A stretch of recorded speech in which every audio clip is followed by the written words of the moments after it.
Hello students, कैसे हैं आप सब। मैं कविता आईसीटी वर्चुअल क्लासेस में आपका स्वागत करती हूं और उम्मीद करती हूं आप सभी अच्छे होंगे और स्वस्थ होंगे। तो क्लास हमने प्रीवियस लेक्चर में चैप्टर नंबर 9 को हमने कंप्लीट कर लिया था, जिसमें हमने पढ़ा था रिप्रोडक्शन इन एनिमल्स। हमने इसमें पढ़ा था कि जो जीव होते हैं, जीवों में किस प्रकार से प्रजनन की प्रक्रिया पाई जाती है। सारे टॉपिक को हमने कवर कर लिया था, जिसमें हमने पढ़ा था सेक्सुअल और एसेक्सुअल रिप्रोडक्शन के बारे में, और यहाँ पे हमने सेक्सुअल रिप्रोडक्शन को डीप में पढ़ा था। तो आज हम इस चैप्टर से रिलेटेड क्वेश्चन आंसर्स को डिस्कस करेंगे, जिसके माध्यम से हमारे जो भी डाउट होंगे वो क्लियर हो जाएंगे, साथ ही हमारा जो पूरे चैप्टर का रिवीजन हो जाएगा। बहुत ईजी है, हमने सारे टॉपिक को बहुत अच्छे से पढ़ा है। तो आइए स्टार्ट करते हैं। तो सबसे पहले हमारे पास आएंगे मल्टीपल चॉइस क्वेश्चंस, यानी कि हमारे पास क्या है, बहुविकल्पीय प्रश्न आ रहे हैं, जिसमें सबसे पहला जो क्वेश्चन हमारे पास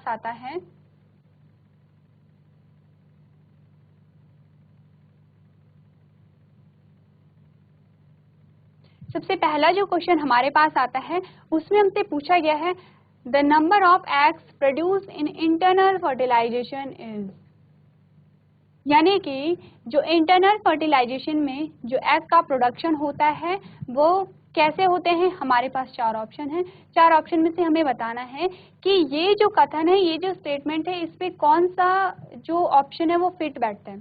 सबसे पहले हमारे पास आया मोर देन एक्सटर्नल फर्टिलाइजेशन, यानी कि जो इंटरनल फर्टिलाइजेशन में आंतरिक निषेचन में जो एग का प्रोडक्शन हो रहा था, एग का उत्पादन हो रहा था, वो कैसे थे, वो एक्सटर्नल फर्टिलाइजेशन से ज्यादा उनका अमाउंट था।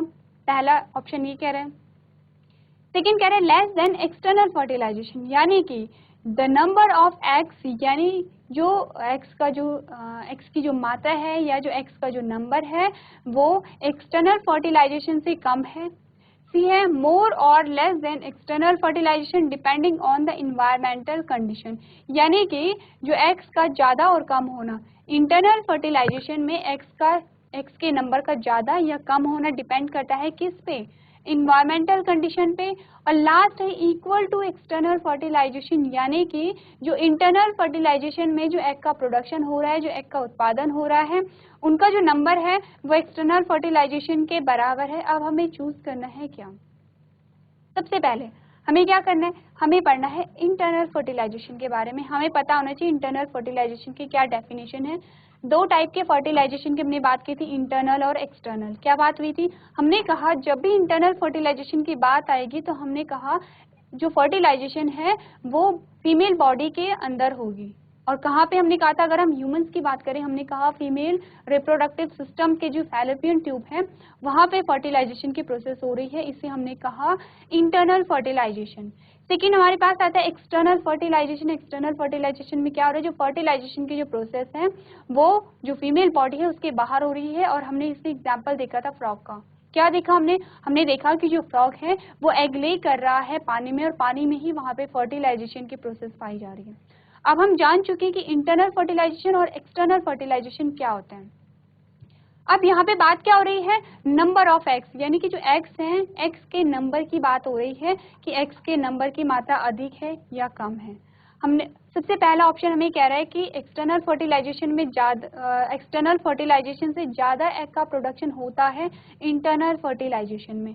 अब हमें क्या देखना है, हमने जब पढ़ा था दोनों प्रकार के फर्टिलाइजेशन के बारे में, हमने क्या पढ़ा था, हमने पढ़ा था जो इंटरनल फर्टिलाइजेशन में जो एग्स का प्रोडक्शन होगा वो कम होगा as compare to external fertilization. क्यों ऐसा हुआ था, क्योंकि हमने कहा जो इंटरनल फर्टिलाइजेशन हो रहा है, जो आंतरिक निषेचन हो रहा है, वहाँ पे क्या होगा कि जो पॉसिबिलिटी है, जो वहाँ पे जो निषेचन की प्रक्रिया है वो इजीली हो सकती है, क्योंकि जो इन्वायरमेंट है, जो वातावरण है, वो क्या है, फर्टिलाइजेशन के फेवर में है। वहीं अगर हम बात करें एक्सटर्नल फर्टिलाइजेशन की, तो कहाँ पे हो रहा है, ये बाह्य निषेचन कहाँ पे हो रहा है, ये हो रहा है पानी में। तो पानी में क्या हो सकता है, बहुत सारे ऐसे फैक्टर होते हैं कि वहाँ पे निषेचन हो भी सकता है और नहीं भी हो सकता है। हो सकता है कि पानी के बहाव के साथ जो एग्स हैं वो बह जाएं, हो सकता है कि कोई अदर जो एनिमल है वो एग्स को खा जाए। तो यहाँ पे जब पॉसिबिलिटी कम है, संभावना कम है निषेचन होने की, तो क्या यहाँ पे किया जाएगा, एक्सटर्नल फर्टिलाइजेशन में एग्स का प्रोडक्शन अधिक होगा यहाँ पे। तो आंसर हमारा क्या आएगा, डी आएगा कि जो इंटरनल फर्टिलाइजेशन में जो एक्स का नंबर होता है वो लेस देन एक्सटर्नल फर्टिलाइजेशन, यानी कि बाह्य निषेचन की तुलना में जो आंतरिक निषेचन में जो एक्स का प्रोडक्शन है या एक्स का उत्पादन है वो कम होगा, क्योंकि यहाँ पे क्या है, बहुत ज़्यादा एक्स की आवश्यकता नहीं है।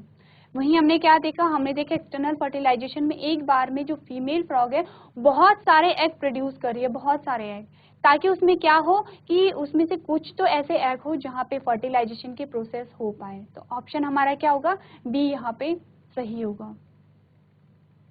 इसके बाद हमारे पास आता है नेक्स्ट क्वेश्चन, और इसमें हमसे पूछा गया है reproduction is essential for living organism in order to, यानी हमें क्या कहा गया, ये कथन कह रहा है कि जो रिप्रोडक्शन है वो इम्पॉर्टेंट है, अनिवार्य है, लेकिन क्यों अनिवार्य है। हमारे पास 4 ऑप्शन आते हैं। सबसे पहला ऑप्शन कह रहा है कंटिन्यू देयर स्पीशीज, यानी कि जो भी जीव है उनकी जो जाति है, उनकी जो स्पीशीज है, उनकी निरंतरता को बनाए रखने के लिए रिप्रोडक्शन अनिवार्य है। सेकेंड कह रहा है मेंटेन ग्रोथ को मेंटेन करने के लिए यहाँ पे क्या है, जो रिप्रोडक्शन है वो अनिवार्य है। थर्ड ऑप्शन कह रहा है फुलफिल देयर एनर्जी रिक्वायरमेंट, यानी कि जो जीव हैं उनकी एनर्जी रिक्वायरमेंट को फुलफिल करने के लिए यहाँ पे रिप्रोडक्शन अनिवार्य है। या फिर लास्ट जो ऑप्शन हमारे पास आता है वो कह रहा है keep the individual organism alive, यानी कि किसी इंडिविजुअल को, किसी जीव को जीवित रखने के लिए यहाँ पे रिप्रोडक्शन की जो प्रोसेस है वो अनिवार्य है। सबसे पहले हम देखेंगे कि जो रिप्रोडक्शन है उसे क्या कहते हैं, उसकी क्या डेफिनेशन है। हमने क्या पढ़ा था, हमने कहा था किसी भी जीव के द्वारा अपने ही समान नई संतति उत्पन्न करने की जो प्रक्रिया है उसे हम क्या कहते हैं, रिप्रोडक्शन कहते हैं।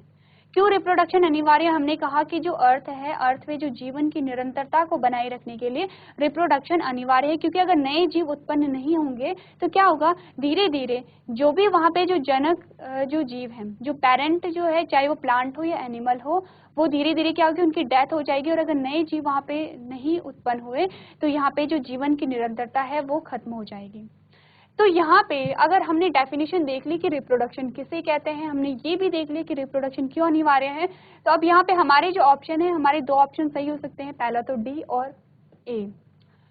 यहाँ पे ग्रोथ से रिलेटेड कुछ यहाँ पे नहीं है, और एनर्जी रिक्वायरमेंट से रिलेटेड भी यहाँ पे कुछ नहीं है, इसलिए 2 ऑप्शन तो हट जाता है। अब हमारे पास आता है पहला ऑप्शन कह रहा है कंटिन्यू देयर स्पीशीज, यानी कि स्पीशीज को कंटिन्यू रखने के लिए जो जाति है, जाति व्यवस्था को बनाए रखने के लिए, और डी कह रहा है कि इंडिविजुअल, किसी इंडिविजुअल को जीवित रखने के लिए। तो हमने क्या देखा, रिप्रोडक्शन सिर्फ इसलिए तो नहीं हो रहा है कि कोई एक जीव वहाँ पे जीवित रहे, क्यों हो रहा है, जो भी जीव है, चाहे वो प्लांट है, चाहे वो एनिमल है, एनिमल में कोई है, चाहे वो एक्वेटिक एनिमल है या टेरेस्ट्रियल, यानी कि जो जलीय जीव है या फिर स्थलीय जीव है, कोई भी जीव है, हम वहाँ पे क्या करें कि उनकी स्पीशीज बनी रहे, उनकी जो स्पीशीज है वो बनी रहे। यहाँ पे आंसर हमारा क्या आएगा, आंसर हमारा आएगा ए की जो स्पीशीज है, जो जाति है वो बनी रहे। सिर्फ एक इंडिविजुअल की बात नहीं हो रही है, हम पूरी जाति की बात करें, पूरी स्पीशीज की बात करें, अगर हम ह्यूमंस के बारे में बात करें, मनुष्यों के बारे में बात करें, सिर्फ एक मनुष्य की बात नहीं हो रही है, यहाँ पे पूरी मनुष्य जाति की बात हो रही है। तो यहाँ पे ऑप्शन हमारा क्या होगा, ए होगा कि जो स्पीशीज है उसकी कंटिन्यूटी के लिए रिप्रोडक्शन जो प्रोसेस है वो इम्पॉर्टेंट है, अनिवार्य है।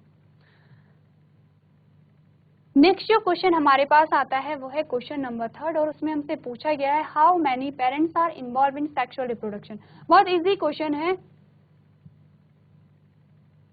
कह रहा है कि जो सेक्सुअल रिप्रोडक्शन है, लैंगिक जनन है, उसमें कितने पेरेंट इन्वॉल्व होते हैं। तो सबसे पहले हम देखेंगे कि यहाँ पे जो रिप्रोडक्शन है वो कितने प्रकार के हमने पढ़े थे, 2 पढ़े थे, एक तो पढ़ा था सेक्सुअल और एक पढ़ा था एसेक्सुअल। यहाँ पे किसकी बात हो रही है, यहाँ पे हो रही है लैंगिक जनन की बात।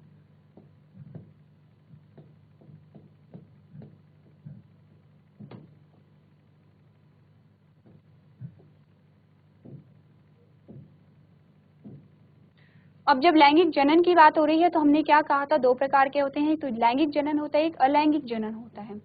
तो सेक्सुअल रिप्रोडक्शन में हमने क्या कहा था, यहाँ पे 2 पेरेंट इन्वॉल्व होंगे, 2 जनक इन्वॉल्व होंगे, इसमें से एक मेल और एक फीमेल होगा।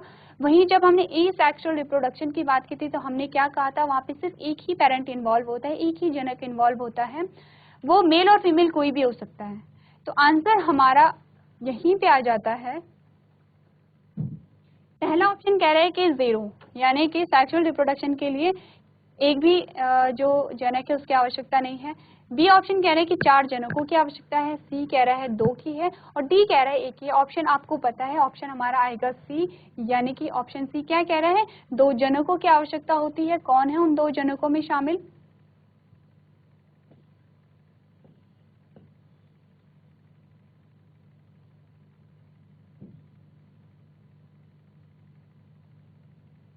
मेल एंड फीमेल, 2 जनक हैं और 2 जनकों में से क्या होगा, एक मेल होगा और एक फीमेल होगा। तो ये हमारे क्वेश्चन का जो आंसर आया वो क्या आया, सी आया। तो दोनों क्वेश्चन के आंसर को आप अपनी कॉपी में नोट कर सकते हैं।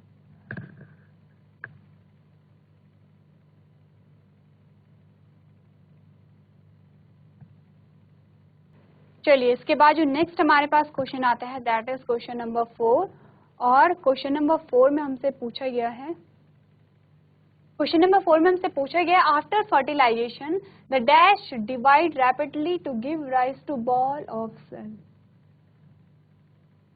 तो हमारे पास पहले हम ऑप्शन को देख लेते हैं। चलिए, सबसे पहले हमें देखना है फर्टिलाइजेशन किसे कहते हैं। हमने क्या कहा था, हमने कहा था मेल और फीमेल गैमेट का जो फ्यूजन है, जो संलयन है, उसे हमने क्या कहा, फर्टिलाइजेशन कहा। अब क्वेश्चन कह रहे हैं कि फर्टिलाइजेशन के बाद कोई एक ऐसी चीज है डैश डिवाइड रैपिडली, कोई ऐसी चीज है जो रैपिडली डिवाइड करती है, यानी बहुत तीव्रता से वहां पे क्या हो रहा है, विभाजन हो रहा है। और जब विभाजन हुआ तो क्या बनाया, बॉल ऑफ सेल, यानी कि इतनी सारी सेल हो गई, इतनी सारी सेल के गुच्छे हम वहां पे बन गए हैं कि हम उन्हें सेल का पूरा बॉल कह रहे हैं। तो उनमें से क्या वो चीज है जो रैपिडली डिवाइड होती है, यानी कि तीव्रता के साथ विभाजित होती है? पहला ऑप्शन आता है ओवम, सेकंड है स्पर्म, सी है जाइगोट और डी है एम्ब्रियो। तो क्या होगा, हमें ये पता होना चाहिए कि फर्टिलाइजेशन क्या होता है। सेकंड बात, हमें ये पता होनी चाहिए कि फर्टिलाइजेशन के बाद क्या बनता है। मेल और फीमेल गैमेट जब फ्यूज हुई तो क्या यहाँ पे बना, क्योंकि जो चीज वहां पे बनेगी वही क्या होगी, वहां पे डिवाइड होगी और वही क्या बनाएगी, वहां पे बॉल ऑफ सेल बनाएगी। तो सबसे पहले हम देखते हैं ओवम। क्या है ओवम यहाँ पे, ओवम हमने कहा था कि फीमेल गैमेट है। ओवम हमने क्या कहा यहाँ पे, अगर हम बात करें ओवम की तो हमने कहा फीमेल गैमीट है। नेक्स्ट आता है स्पर्म, हमने कहा मेल गैमीट है, मेल गैमीट है। एम्ब्रियो, अब एम्ब्रियो की बात आती तो हमने एम्ब्रियो का क्या किसे कहा था, हमने कहा था कि जब क्या है यहाँ पे फर्टिलाइजेशन के बाद कोई जो एक ऐसी चीज हमारे पास बनी, उसमें क्या हुआ, बहुत सारे क्या हुए, डिवीजन हुए, विभाजन हुए। जब विभाजन हुए तो वहां पे क्या है, अंगों का निर्माण शुरू हो गया है, ऊतकों का निर्माण शुरू हो गया है, उस स्ट्रक्चर को हमने एम्ब्रियो कहा था। तो यहाँ पे हमने तीनों को पढ़ लिया है, हमारे पास ऑप्शन सिर्फ एक बचा, यानी कि सी।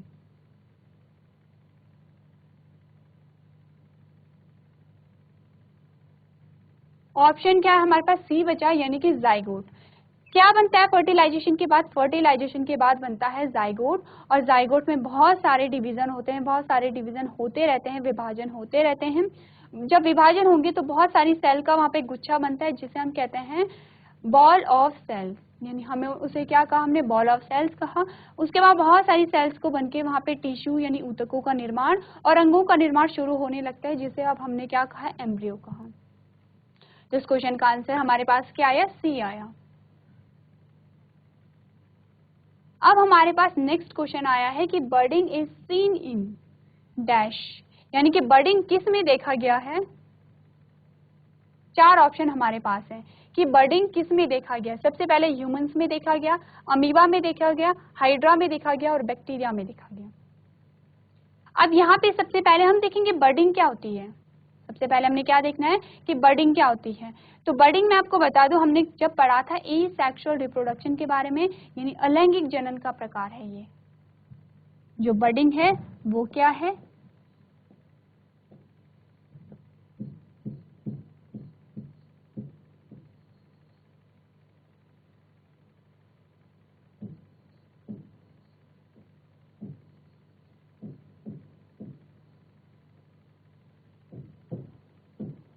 तो क्या है ये अलैंगिक जनन का प्रकार है। क्या हमने पढ़ा था अलैंगिक जनन के बारे में?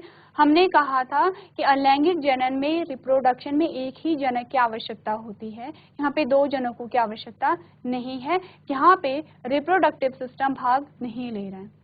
अब जब यहाँ पे रिप्रोडक्टिव सिस्टम भाग नहीं ले रहा है, एक ही जनक की आवश्यकता है, ह्यूमंस पहले ही यहाँ से हट जाता है, पहले ही यहाँ पे हट जाता है। अब हमने कहा बर्डिंग हो रही है, बर्डिंग यहाँ पे नाम है, तो क्या होगा, कुछ बर्ड निकल रही होगी यहाँ से, कुछ कली जैसे कली नुमा संरचना कुछ निकल रही होगी, बर्ड यहाँ पे निकल रही होगी। तब यहाँ पे पहले ही बैक्टीरिया हट जाता है, क्योंकि बैक्टीरिया से बर्ड नहीं निकलती है। अब सी ऑप्शन हमारे पास है अमीबा। हमने कहा अमीबा में क्या होता है, बर्ड नहीं निकलती है, बल्कि अमीबा की जो सेल है वो दो भागों में विभाजित हो जाती है, और जो न्यूक्लियस है वो भी दो भागों में विभाजित हो जाता है। यानी कि जो अमीबा है, अमीबा के शेप में चेंजेस होते हैं, कुछ इस प्रकार से हमने ये माना कि ये अमीबा है। अब ये जो अमीबा है ये कुछ इस प्रकार से हमें इस प्रकार से खींचा हुआ दिखाई दिया, कुछ इस प्रकार से। अब जब ये कुछ इस प्रकार से खींचा हुआ दिखाई दिया तो एक ये हुआ और इसी से चिपका हुआ एक ये हुआ, और यहाँ पे क्या है, दो न्यूक्लियस का फॉर्मेशन हो गया। और जब दो न्यूक्लियस का फॉर्मेशन हुआ तो यहाँ पे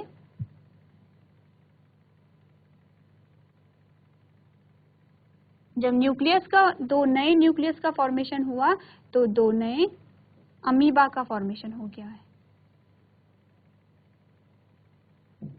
इस प्रकार का। अब अमीबा की कोई जो शेप है वो चेंज होती रहती है, कोई फिक्स यहाँ पे शेप नहीं है। हमने क्या कहा, ये जो अमीबा था ये पेरेंट है, और ये जो अमीबा है ये ऑफस्प्रिंग है, ये F1 जनरेशन है। तो क्या हो रहा है, यहाँ पे अमीबा की एक सेल से यहाँ पे दो सेल का निर्माण हो रहा है। अब यहाँ पे कहीं भी हमें बर्डिंग देखने को नहीं मिल रही है, यानी कलीनुमा संरचना देखने को नहीं मिल रही है, इसलिए हम यहाँ से अमीबा को भी हटा लेते हैं। ऑप्शन हमारे पास क्या बचा, ऑप्शन हमारे पास आता है हाइड्रा। तो इसका मतलब जो बर्डिंग होती है वो किस में दिखाई देती है, वो हाइड्रा में दिखाई देती है। अब किस प्रकार से हो रही है बर्डिंग, हम उसको भी देख लेते हैं। कुछ इस प्रकार से हमें बर्डिंग देखने को मिली थी, ये था, और हल्का सा कुछ इस प्रकार का उभार देखने को हमें मिला था। ये कुछ इस प्रकार का उभार हमें देखने को मिला था। इसे ही हम क्या कह रहे हैं, यहाँ पे बर्ड कह रहे हैं। अब धीरे धीरे क्या होगा, ये जो बर्ड है इसमें क्या होगा, डेवलपमेंट शुरू होगा। ये ऊपर का डायग्राम कुछ इसी प्रकार का रहेगा, और इसने अब बढ़ना शुरू कर दिया है। कुछ ऐसी ही संरचना भी यहाँ पे बन गई है, यानी कि जिस प्रकार का इसका हेड था कुछ इसी प्रकार का इसका हेड भी बन गया है। अब नेक्स्ट में क्या हुआ,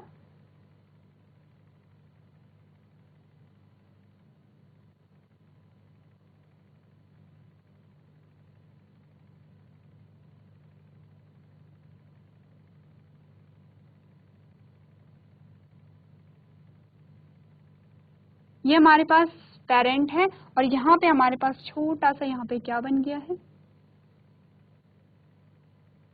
ये बन गया है। इस प्रकार से क्या हो रही है, बर्डिंग हो रही है, यानी छोटा सा उभार आया बॉडी में। अब ये जो उभार है इसकी डेवलपमेंट हुई। अब जब डेवलपमेंट हो गई है तो ये क्या है, पेरेंट बॉडी से अलग होकर इसने एक नए जीव का यहाँ पे क्या कर लिया है, फॉर्मेशन कर लिया है। इसी को हम क्या कहते हैं, बर्डिंग कहते हैं।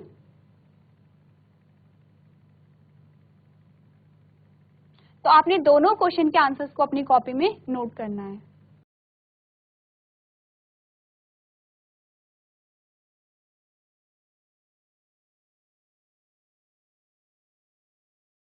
चलिए इसके बाद जो नेक्स्ट क्वेश्चन हमारे पास आता है दैट इज क्वेश्चन नंबर 6। तो क्या पूछा गया है क्वेश्चन नंबर 6 में हमसे, आप पढ़ेंगे विच of the following is not a part of female reproductive system. यानी कि 4 ऑप्शन हमारे पास हैं, और उसमें से हमें बताना है कि इनमें से जो मेल रिप्रोडक्टिव सिस्टम है कौन नहीं है। क्या हमें बताना है, हमें मेल रिप्रोडक्टिव सिस्टम के बारे में बताना है, और बताना है कौन सा नहीं है। तो सबसे पहले ये क्वेश्चन सॉल्व करने के लिए आपको पता होना चाहिए कि मेल रिप्रोडक्टिव सिस्टम में कौन कौन से पार्ट इंक्लूड होते हैं, या फिर फीमेल रिप्रोडक्टिव सिस्टम में कौन कौन से पार्ट इंक्लूड होते हैं। तो अगर मेल रिप्रोडक्टिव सिस्टम के बारे में भी पूछा गया है तो आपको उसके सारे ऑर्गन पता होने चाहिए। तो सबसे पहले हम देखेंगे वास डिफेंस, सेकेंड है ओवरी, थर्ड है टेस्टिस, और लास्ट है पेनिस। तो हमने जब पढ़ा था मेल रिप्रोडक्टिव सिस्टम, हमने क्या देखा था? हमने वास डिफरेंस की भी बात की थी, टेस्टिस की भी बात की थी, पेनिस की भी बात की थी, हमने ओवरी की बात नहीं की थी। ओवरी की बात नहीं हुई थी क्योंकि ओवरी यहाँ पे क्या है? फीमेल रिप्रोडक्टिव पार्ट है। तो आपका आंसर क्या आएगा? यहाँ पे आपका आंसर आया बी। तो अपने आंसर को पता, यहाँ पे तो आपको जो यहाँ पे ये जो आंसर है इसका पता आप दो तरीके से लगा सकते हैं। या तो आपको जो मेल रिप्रोडक्टिव सिस्टम है वो पूरा याद हो, पूरा लर्न हो, या फिर क्या हो, या फिर आपको फीमेल रिप्रोडक्टिव सिस्टम पता हो, क्योंकि यहाँ पे एक्स्ट्रा ऑप्शन में क्या है? फीमेल रिप्रोडक्टिव पार्ट दिया गया है, तो इसीलिए यहाँ पे आपको आइडेंटिफाई करने में इजी हो गया, क्योंकि हमने ओवरी जब भी पढ़ा है हमने फीमेल रिप्रोडक्टिव सिस्टम में पढ़ा है, फीमेल रिप्रोडक्टिव पार्ट है ओवरी। तो यहाँ पे ये तो चलो इजी हो गया, लेकिन अगर यहाँ पे फीमेल रिप्रोडक्टिव पार्ट ना दे करके कोई और वर्ड यहाँ पे दे दिया जाता तो फिर आपको चूज करने में डिफिकल्ट होता। तो इसीलिए आपको क्या करना है? आपको जो भी डायग्राम है, डायग्राम के जो भी ऑर्गन है वो आपको याद रखने हैं, तभी आप इस प्रकार के जो क्वेश्चन है उसे सॉल्व कर पाएंगे। नेक्स्ट जो क्वेश्चन हमारे पास आता है उसमें हमसे कहा गया है paramecium reproduce by dividing itself into two daughter cell, this process is called. Paramecium के बारे में हमें बताया गया है। पैरामीशियम में जब रिप्रोडक्शन की प्रोसेस होती है तो किस प्रकार होती है? ये अपने आप को दो भागों में डिवाइड कर देता है, टू डॉटर सेल में डिवाइड कर देता है, यानी विभाजित कर देता है। अब क्या कहते हैं इस प्रोसेस को? सबसे पहले तो हम देखेंगे कि ये सेक्सुअल रिप्रोडक्शन है या एसेक्सुअल रिप्रोडक्शन है। अब हमने क्या देखा? हमने पढ़ा कि जो यहाँ पे पैरामीशियम है खुद ही अपनी बॉडी को एक भाग से दूसरे भाग में विभाजित कर दे रहा है। यहाँ पे कहीं ऐसा नहीं लिखा है कि कोई अन्य पैरामीशियम भी यहाँ पे इंक्लूड है, एक ही पैरामीशियम इंक्लूड है। इसका क्या मतलब है कि ये क्या है? एसेक्सुअल रिप्रोडक्शन है। सेकेंड, अगर ये अपनी बॉडी को डिवाइड कर रहा है तो ये भी हमने कहाँ पढ़ा था? अभी हमने कुछ देर पहले एग्जाम्पल देखा था अमीबा का। अमीबा में भी हमने कुछ ऐसे ही देखा था, अपनी बॉडी को एक से दो भागों में विभाजित कर रहा था। अब हम कंफर्म हो चुके हैं कि ये क्या है? एसेक्सुअल रिप्रोडक्शन है। लेकिन एसेक्सुअल रिप्रोडक्शन में भी हमने अलग अलग वो देखे थे, अलग अलग नाम पढ़े थे कि किस जीव में किस प्रकार से एसेक्सुअल रिप्रोडक्शन हो रहा है। जैसे कि अभी हमने बर्डिंग के बारे में पढ़ा, तो क्या हो रहा था? बर्डिंग में हाइड्रा की जो बॉडी है उसमें एक बर्ड निकल रही थी। उसी प्रकार से पैरामीशियम अगर दो भागों में विभाजित हो रहे हैं तो उसे हम क्या कह रहे हैं? ऑप्शन ए कह रहे हैं इसे बर्डिंग कह रहे हैं, नहीं इसे बर्डिंग नहीं कह रहे हैं, ये हट जाता है। सेकेंड कहा कि रीजनरेशन कहते हैं। अब रीजनरेशन का मतलब होता है पुनरुद्ध भवन। पुनरुद्ध भवन में हमने पढ़ा था कि जब हमने फ्रेगमेंटेशन और पुनरुद्ध भवन पढ़ा था, ये भी एसेक्सुअल रिप्रोडक्शन का ही प्रकार है। क्या देखा था हमने देखा था पहले जनक की जो बॉडी है, यानी जो पेरेंट बॉडी है, उसमें क्या हो रहा है? फ्रेगमेंटेशन हो रहा है, यानी खंडन हो रहा है, यानी दो भागों में टूट रहा है। अब जब दो भागों में बॉडी टूट गई तो रीजनरेशन की प्रोसेस हो रही है, पुनरुद्ध भवन की हो रही है, यानी जो टूटे हुए भाग हैं उनमें फिर से उनमें क्या हो रहा है? पुनरुद्ध भवन के द्वारा पूरी बॉडी का फॉर्मेशन हो रहा है। एक से वहाँ पे दो सेल बन गई हैं, दो जीवों का वहाँ पे निर्माण हो गया है, उसे हम कह रहे हैं पुनरुद्ध भवन। लेकिन यहाँ पे क्या हो रहा है? ऐसा नहीं है कि यहाँ पे दो भागों में डिवाइड तो हो रहा है, लेकिन ये नहीं बताया गया है कि वो टूटे हुए भाग क्या कर रहे हैं, फिर से उनमें पुनरुद्ध भवन की प्रोसेस हो रही है। किस प्रकार से होती है? सिंपली हमने कहा, हम इसे सिर्फ एज ए एग्जाम्पल देख लेते हैं। हमने कहा कि ये कोई जीव है, इस प्रकार का था।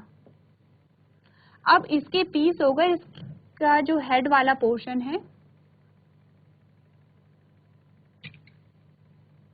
हमने कहा इसका जो हेड वाला पोर्शन है ये इस प्रकार से रह गया और टेल वाला पोर्शन इस प्रकार से रह गया। इसे हम कहते हैं फ्रेगमेंटेशन, दो भागों में विभाजित हो गया। अब फ्रेगमेंटेशन हो गया है, अब इसमें पुनरुद्ध भवन की प्रक्रिया कैसे होगी? ये जो रीजनरेशन की जो प्रोसेस है वो किस प्रकार से होगी? ये जो हेड वाला पोर्शन है और ये जो टेल वाला पोर्शन है, अब इसमें क्या होगा? जो खोए हुए अंग हैं उनका निर्माण फिर से शुरू हो गया है खुद ब खुद। ये क्या है? एक नेचुरल प्रक्रिया है।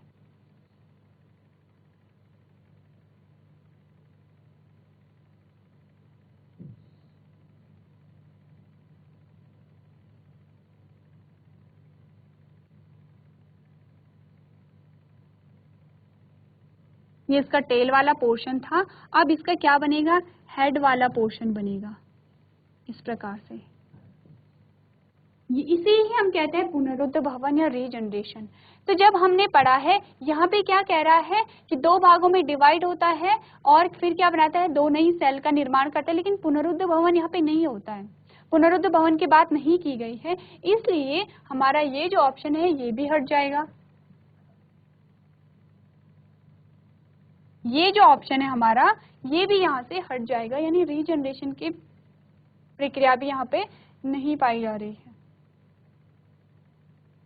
थर्ड ऑप्शन हमारा क्या कहता है, बाइनरी फिजन कहता है। और लास्ट में हम देख लेते हैं वेजिटेटिव प्रोपेगेशन। तो वेजिटेटिव प्रोपेगेशन हमने कहाँ देखा था, प्लांट में देखा था, जैसे नाम ही इंडिकेट कर रहे हैं वेजिटेटिव। वेजिटेटिव प्रोपेगेशन भी यहाँ पे हट जाता है। ऑप्शन हमारा कौन सा सही निकला, ऑप्शन निकला सही, इसे हम कहते हैं बाइनरी फिजन, जिसे हमने किसमें देखा था, अमीबा में भी देखा था। क्योंकि दो भाग हो रहे हैं इसलिए बाइनरी फिजन होगा। अगर किसी जीव में बहुत सारे भाग होंगे इसी प्रकार से, जैसे कि अमीबा में हमने देखा कि जो बॉडी है वो बहुत सारे सेल में डिवाइड हो रही है, उसे हम कहते हैं मल्टीपल फिजन। मल्टीपल फिजन यानी बहुत सारी सेल का निर्माण हो रहा है। बाइनरी फिजन यानी कि दो सेल, दो डॉटर सेल का निर्माण हो रहा है। तो इसीलिए हमारे क्वेश्चन का आंसर क्या आया, हमारे क्वेश्चन का आंसर आया सही सी, यानी कि बाइनरी फिजन। दोनों क्वेश्चन को आप अपनी कॉपी में नोट करेंगे।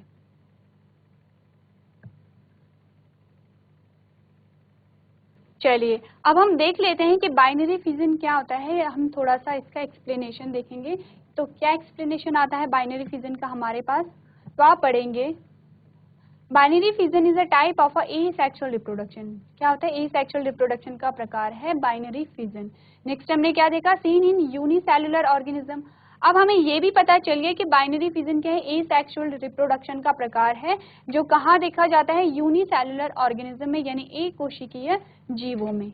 नेक्स्ट हमने क्या देखा, in this method first the nucleus divide following by the cytoplasmic division. पहले क्या होगा, यहाँ पे न्यूक्लियस यहाँ पे डिवाइड होगा, उसके बाद क्या होगा, this form two daughter cell from one parent cell. अब क्या होगा, यहाँ से जैसे जैसे न्यूक्लियस डिवाइड होगा वैसे साइटोप्लाज्म भी डिवाइड होगा और एक सेल से यहाँ पे टू डॉटर सेल यानी कि दो संतति कोशिकाओं का निर्माण होगा।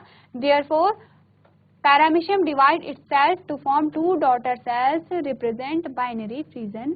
अब आपके पास क्या क्या यहाँ पे आपको पता चल गया। सबसे पहले आपको पता चला बाइनरी फिजन एसेक्सुअल रिप्रोडक्शन का प्रकार है। सेकंड आपको पता चला कि इसमें पाया जाता है कि पैरामीशियम में और अमीबा में पाया जाता है। तीसरा आपको पता चला क्या हो रहा है, यहाँ पे केंद्रक भी डिवाइड कर रहा है और कोशिका द्रव भी यहाँ पे डिवाइड कर रहा है। तो ये जो इन्फॉर्मेशन है ये आपको पता चली है। साथ ही आपको बर्डिंग आपने पढ़ लिया है, रीजनरेशन भी अभी आपने पढ़ लिया है। वेजिटेटिव प्रोपेगेशन में क्या होता है, जो प्लांट बॉडी होती है, प्लांट बॉडी के किसी भी भाग को काटकर अगर हम मिट्टी में डाल देते हैं तो वहीं से फिर नई प्लांट बॉडी का फॉर्मेशन हो जाता है, उसे हम क्या कहते हैं, वेजिटेटिव प्रोपेगेशन कहते हैं। जैसे कि हम क्या कहते हैं, गुलाब की कली को काटकर जब हम लगाते हैं तो वो भी वेजिटेटिव प्रोपेगेशन का ही प्रकार है। तो आप हमारे पास जो नेक्स्ट क्वेश्चन आता है वो है question number 8।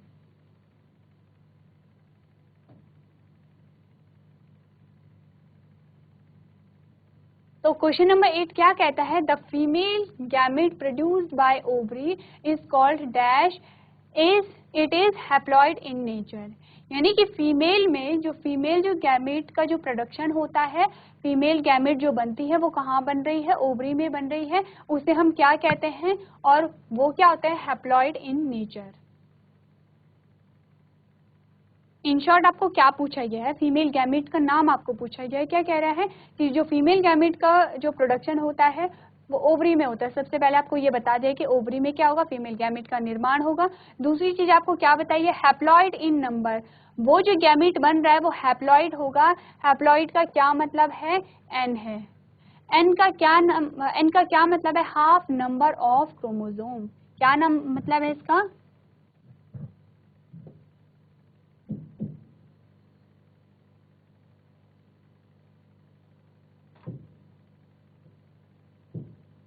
Half number of chromosomes. और हाफ नंबर ऑफ क्रोमोसोम का क्या मतलब है, यहाँ पे जो क्रोमोसोम होंगे वो 23 होंगे। अब आपको याद रखना है 23 बोला जा रहा है, 23 पेयर में नहीं है, 23 बोला जा रहा है।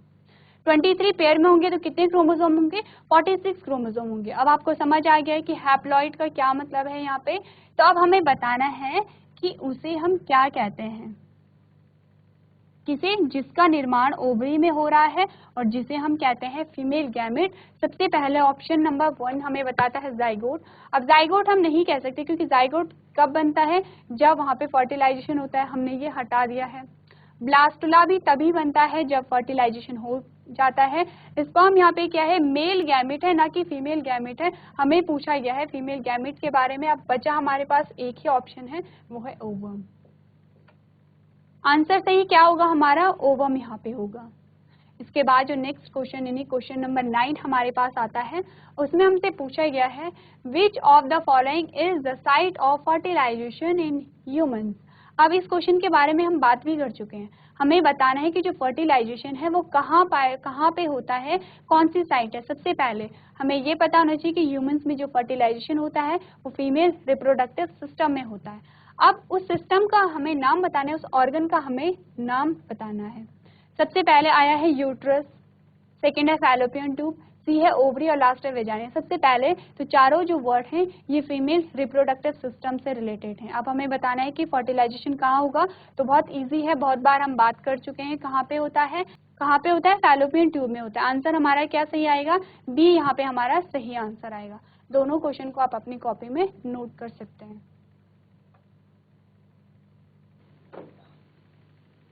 तो क्लास आज हमने इस चैप्टर से रिलेटेड क्वेश्चन आंसर्स को डिस्कस किया। आई होप जो भी मैंने आपको बताया है, जो क्वेश्चन करवाए हैं, उनसे आपका रिवीजन हुआ होगा और आपको समझ में आया होगा। तो अभी तक क्लास में बने रहने के लिए आपका धन्यवाद।